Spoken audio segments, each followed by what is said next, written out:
Number of Hindu pilgrims who arrived in Pakistan from India 109. Over 100 pilgrims arrived in Lahore on Monday to attend religious festivals at Sri Kattasras temples in Pakistan's Punjab province. Saudi Arabia's commitment to polio eradication efforts $500 million. Saudi Arabia has reaffirmed its $500 million pledge to global polio eradication initiative, the WHO said. The population of Iraq, as per its first census in 40 years, 46.1 million persons. Number of people killed in eastern DRC since January 7,000. The Congolese premier said the violence ranging in the eastern DRC has killed more than 7,000 compatriots.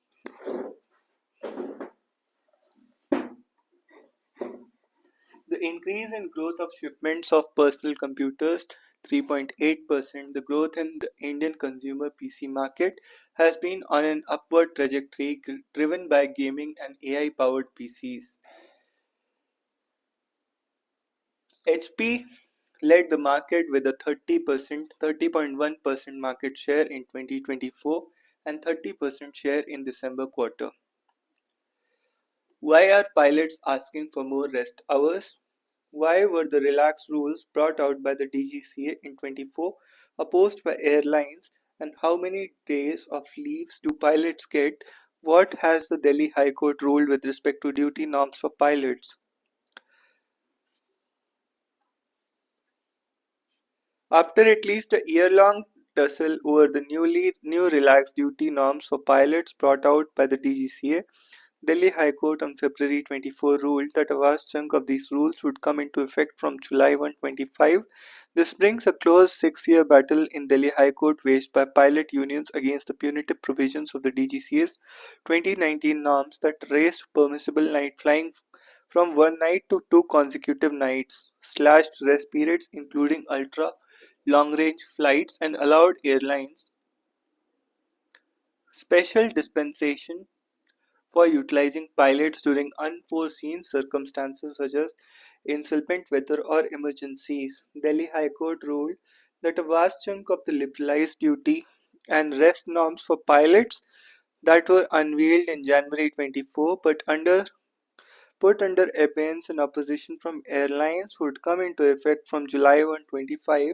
These include provisions such as increased weekly rest from 36 to 48 hours.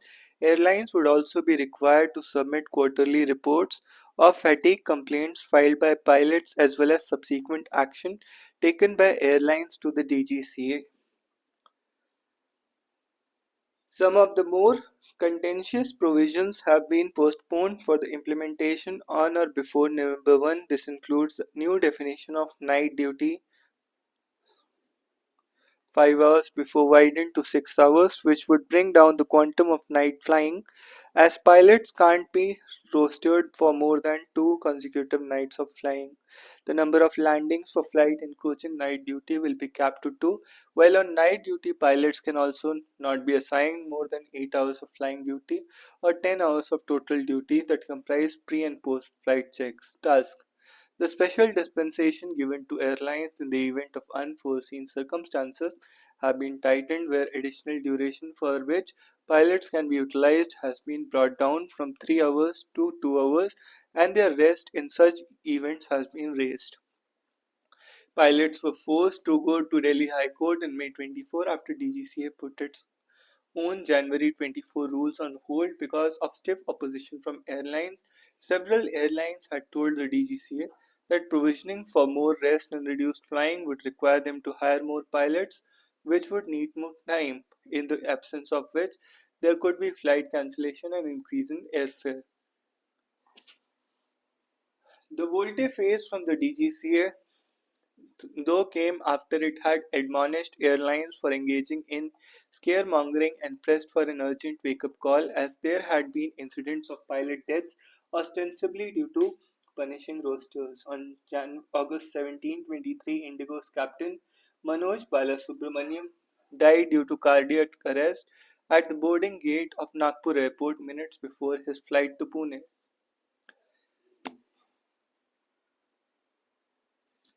Following the resurgence in travel post COVID 19, pilots say their share of daily flying has increased considerably, which includes 4 landings in a day and entail a flying duty of up to 10 hours and total duty period of 12-13 hours. As approaches and landings demand higher level of concentration and complex decision making, more flights mean a substantial increase in workload. Since a change in DGCA rules in 2019, airlines are also allowed to deploy pilots on 2 consecutive nights of flying, which is one of the most staunchly opposed provisions because it requires pilots to stay awake against the natural body clock with the window of circadian glow between 2 a.m. and 6 a.m. being the toughest. When these night flights are combined with 3 to 4 landings per day, involved a duty period of 10 to 13 hours, pilots are often at their tether's end, with low cost carriers massively increasing their short haul international flying. Over the past decade, there has been a spurt in night flying. Over the years, this has become more hectic, with airlines removing hotel rest at the destination and requiring pilots to operate the return leg to improve cost and manpower efficiency. Pilots are known to overshoot their mandatory duty hours on routes in the Gulf such as Bahrain and Jeddah. While pilots typically fly between 50 to 90 hours in a month, their monthly duty period that includes pre and post flight tasks could be up to 140 to 150 hours.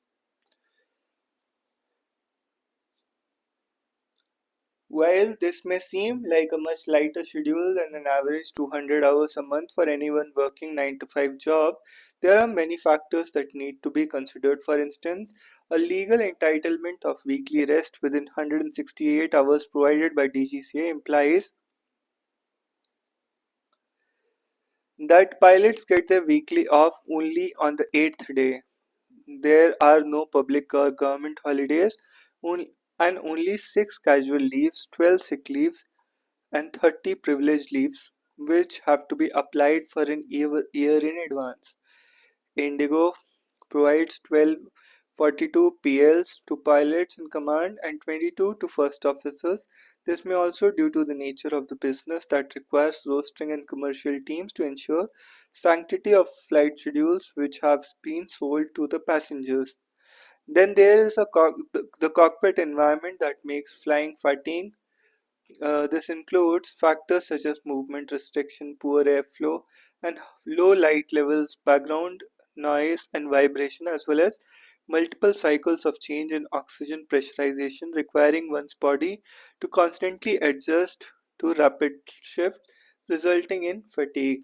Automation has replaced hands on flying in the cockpit, making greater demands on the crew to perform vigilant monitoring, which is tiring. Erratic or unstable rosters in some airlines are widely infamous for disturbing how pilots plan their rest. For example, a 10 a.m. reporting time could be rescheduled to 4 p.m. duty time that concludes at 2 a.m., allowing one little window for rejigging their pre-flight rest after waking up at 6 a.m. or 7 a.m. Alternating night and day shifts, unlike a fixed night or day duty shift, for a specific number of days where the human's body natural circadian rhythm struggles to adjust to disruptions, does take a role. While the DGCA norms are broadly based on those framed by US and European aviation regulators, the Federal Aviation Administration and European Union Aviation Safety Agency pilot unions underline that these are only prescriptive outer limits that are further negotiated by various airline unions, whereas cockpit crew in India have no negotiating power as their unions are not recognized by airlines who enforce only the upper thresholds laid down by the DGCA. The impact of exacting rosters is such that pilots are known to sleep inside the cockpit for 1.5 to 2.5 hours even on domestic and short-haul international flights of up to 5 hours. Add to this the revised contract implemented by Air India and Air India Express, where pilots get a fixed pay equivalent to 40 hours of flying down from 70 hours earlier, further pushing pilots to fly more to earn more.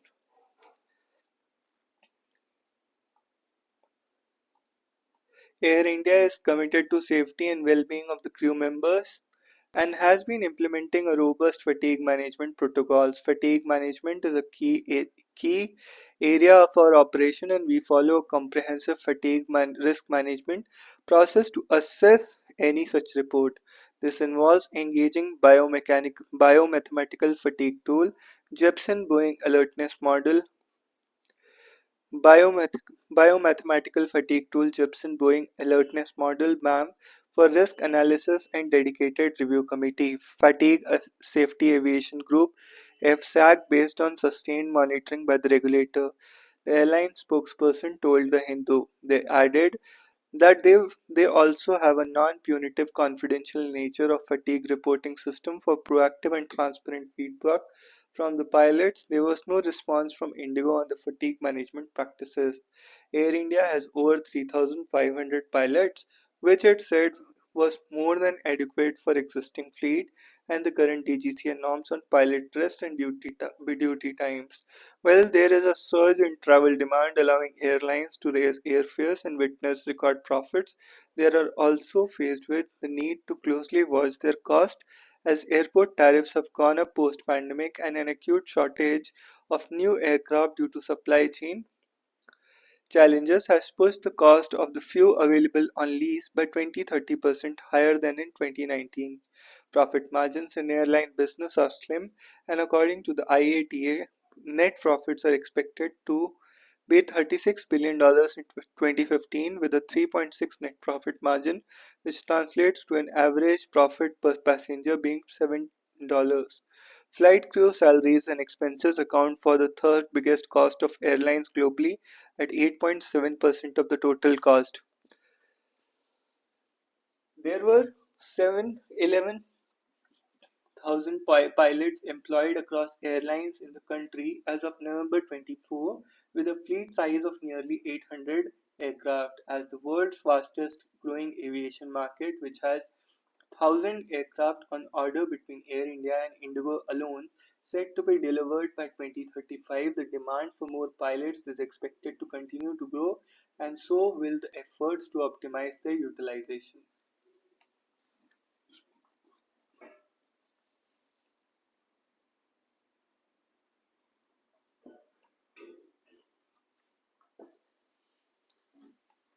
These include provisions such as increased weekly rest from 36 hours to 48 hours, increased weekly rest from 36 hours to 48 hours.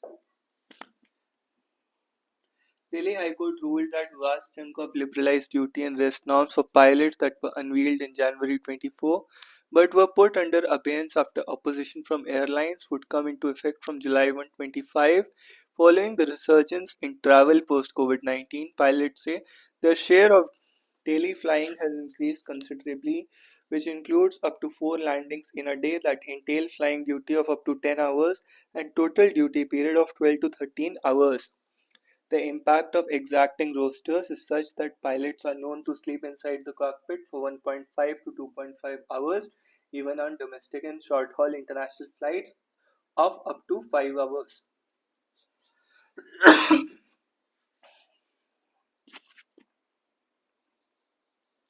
Surveillance capitalism, the power to control personal data.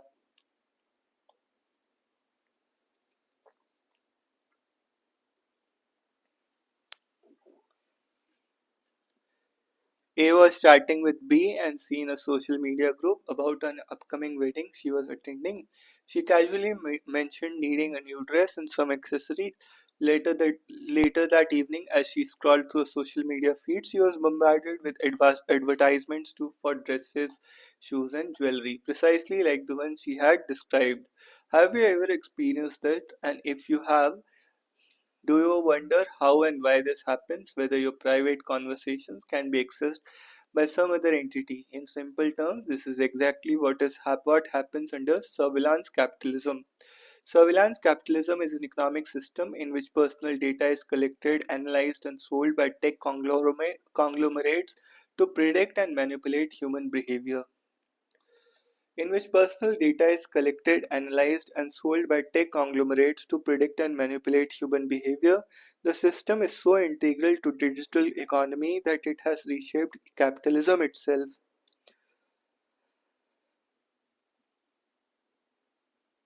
She describes surveillance capitalism as a new economic order that explorates human experience for data-driven profit and compares it to earlier exploitative systems like colonialism and industrial capitalism, like traditional capitalism, which revolves around goods and services, and surveillance capitalism extracts human experience raw material to mine data, predict behavior, and influence decisions.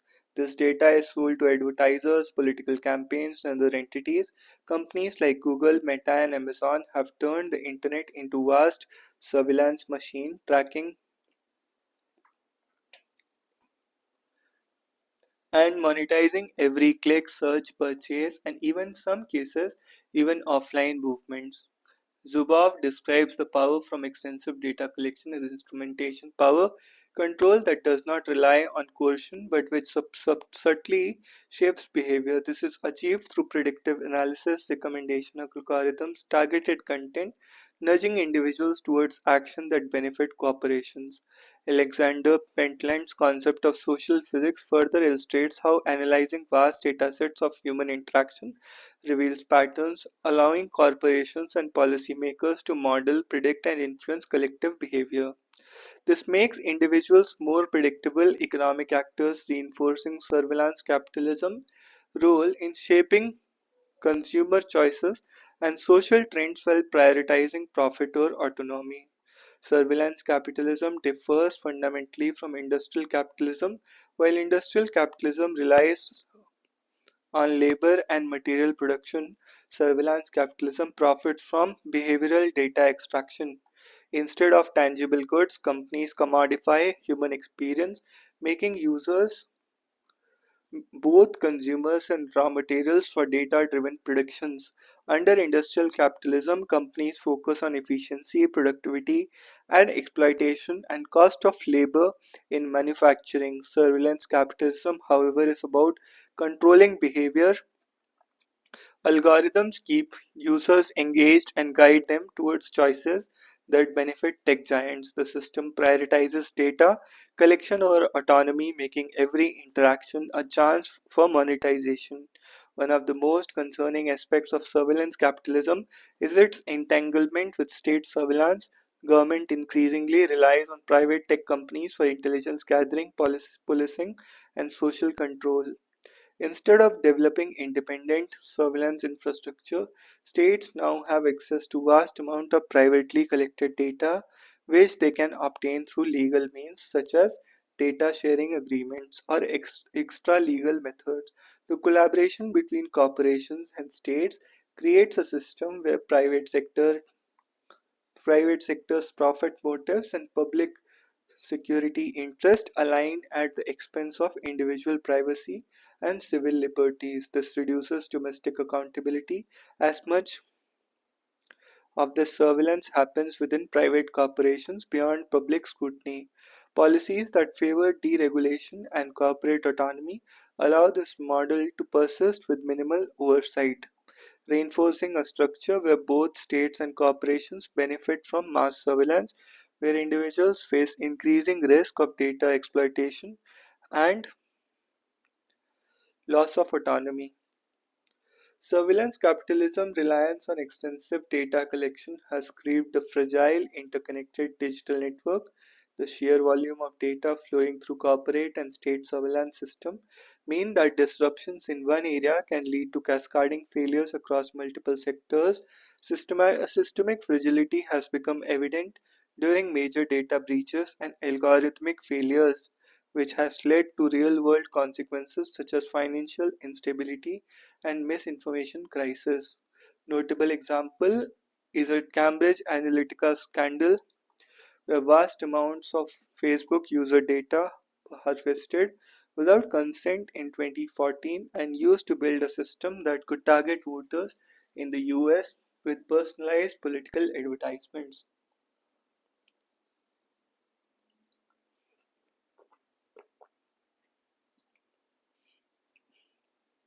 This demonstrated how personal data, when exploited, can influence democratic processes, reinforcing concerns over unchecked power of surveillance capitalism. The pervasive data monitoring and predictive analytics employed by corporations further erode personal autonomy. Every action online is recorded, analyzed, and used to refine behavioral predictions. Over time, users are subtly conditioned by algorithmic content influencing their preference and decisions in ways that serve the interest of advertisers, and tech corporations rather than their own. While this seems harmless, it slowly erodes autonomy, allowing those to in power to shape individual thinking and behavior. A notable example is the Cambridge Analytica scandal, where vast amounts of Facebook user data were harvested without consent in 2014 and used to build a system that could target voters in the US with personalized political advertisements. This demonstrated how personal data, when exploited, can influence democratic processes. Reliance on extensive data collection has created fragile and interconnected digital networks. Despite growing awareness of the dangers of surveillance capitalism, regulatory frameworks struggle to keep pace with technological advancements. Laws such as European Union's GDPR and India's Digital Data Protection Act attempts to give users more control over their data. However, these regulations fail to address the core issue, the commodification of personal information. This is largely because existing legal frameworks are designed to manage data privacy within traditional capitalist models.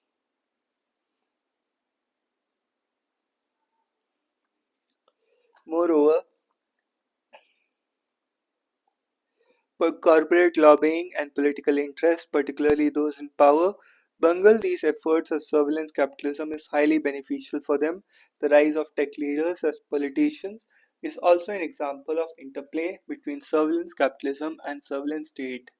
When tech giants have gain from increasing influence over policy making, they ensure that regulations remain favorable to their business interest. The dynamic makes it difficult to implement meaningful restrictions on data collection and behavioral manipulation. The blurred lines between political authority and corporate power reinforce the dominance of surveillance capitalism, limiting accountability and individual autonomy.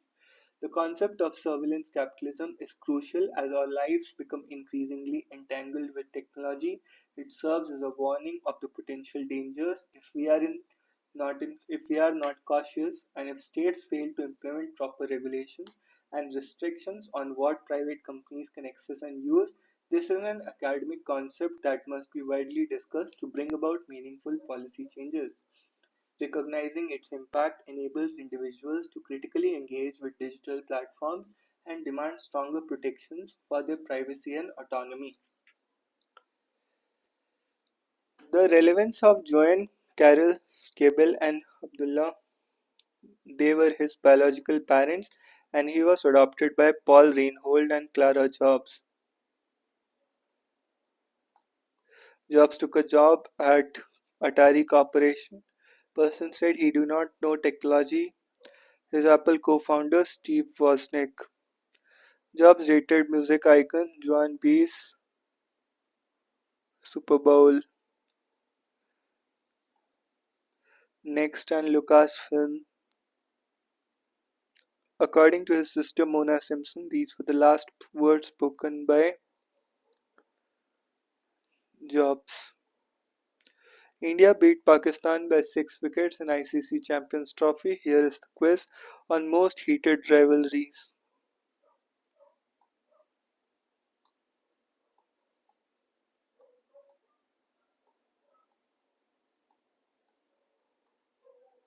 So that's all in this one. See you in the next.